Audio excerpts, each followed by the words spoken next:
Speaker, it's with a heavy heart and against my long-held belief that the interests of this country are better served as a member of the European Union that I will support this bill.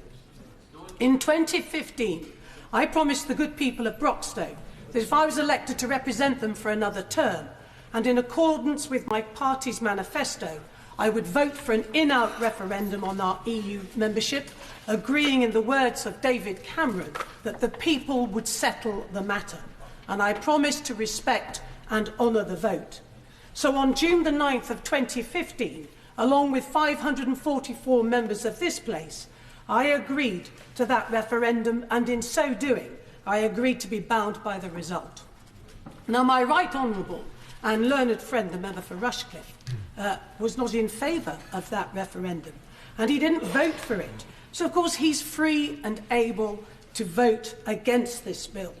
Mr. Speaker, I'm sure it's no coincidence. He also happens to enjoy a considerably large number of people within his constituency who voted Remain, and he has quite wrongly, in my view, announced that he will not be standing again in 2020. But, Mr. Speaker, what I would say to all those opposite, you can't go back on your word because you don't agree with the result. But I want to say this. I believe history will not be kind to this Parliament, nor indeed the government I was so proud to serve in. How on earth did we ever come to put an alternative to the people, which we then said would make them worse off, less safe, and would weaken our nation? I greatly fear, and echoing the wise words of some of the speech from my honourable new friend, the member for Sheffield Hallam, that I greatly fear generations who either didn't vote or are yet to come will not thank us for our great folly.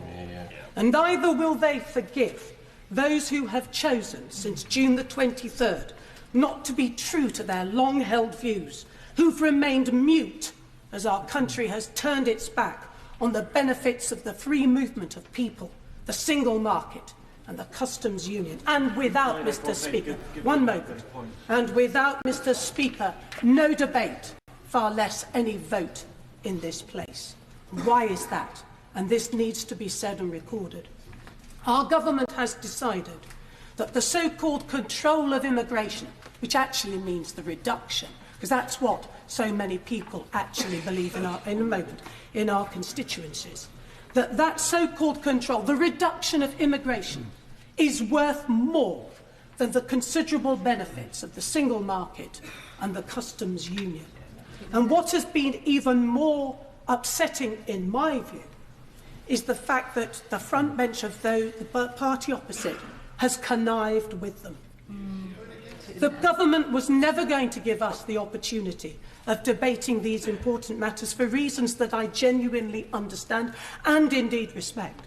But for the party opposite to go against everything it has ever believed in is really quite shameful. It's a combination of incompetence on its front bench and a deep division amongst so many, with a few honourable exceptions, and I include, of course, the honourable member for Leeds Central.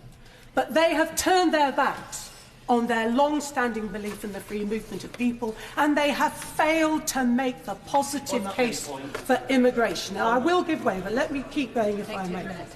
Mr. Speaker, this referendum vote exposed a deeply divided Britain, and no better place has it been exposed than in the party opposite.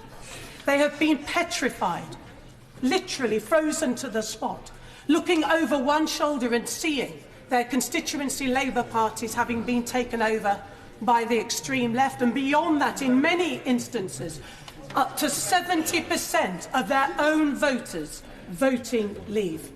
But, Mr. Speaker, what's happened to our country?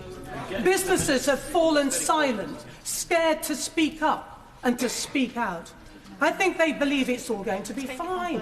We're not really going to leave the Union. We won't really leave the single market, and we won't really leave the customs union. They're going to get a sharp shock. Yes, of course.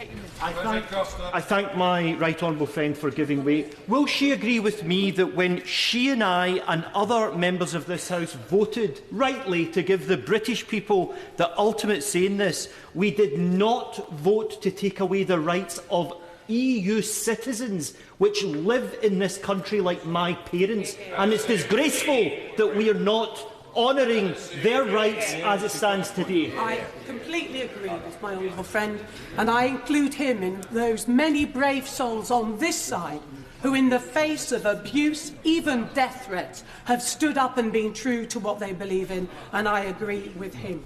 So what's happened, Mr. Speaker? Why has there been this outbreak of silence? Can I just quote, before I take my honourable friend, the wise words of Edmund Burke? Because half a dozen grasshoppers under a fern make the field ring with their importunate chink, whilst thousands of great cattle reposed beneath the shadow of the British oak chew the cud and are silent.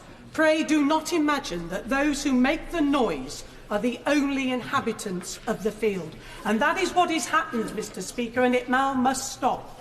We now must make sure that everybody is free and able to stand up and say what they believe and no longer cower in fear of 4 newspapers and this never-ending chorus, which I don't believe represents certainly my constituents, and I will give way. We're very grateful on these benches for all the advice that she's giving us. I'm sure they're grateful as well sometimes. But can I just ask her, was she a member of the government that tried to cut net migration to tens of thousands? Did she stand as a Conservative member in the last general election and the one before on a manifesto to cut net migration to tens of thousands? I just ask. Well, let me make it clear, Mr. Speaker, I don't think anybody would say I haven't been forthright in putting forward my views about the positive benefits of immigration to our country. The best way that the government can reduce those figures, of course, is to take out overseas students. And if only they would do that, it would be the right thing to do. But, Mr. Speaker, I remain far from convinced that, notwithstanding the considerable abilities and efforts of our Prime Minister and our government, we will not actually get, as the honourable member for Derby North has said, any good deal as we now embark upon these negotiations. In 2 years, I do not believe we will secure a good bespoke deal on trade, the customs union, and indeed our nation's security. I hope very much to be proved wrong, and I will of course support the Prime Minister and our government on these most important and difficult set of negotiations in decades, with consequences for generations to come. But what happens if no deal is secured? Mr. Speaker, it's difficult to see how any government could put a deal that they believe is inadequate in some way to this place. So I want, please, assurances from the government that in the event of no good deal being reached, all options will be placed before this House. And we, on behalf of all our constituents, including our businesses, are able to decide what happens next. We may need more time.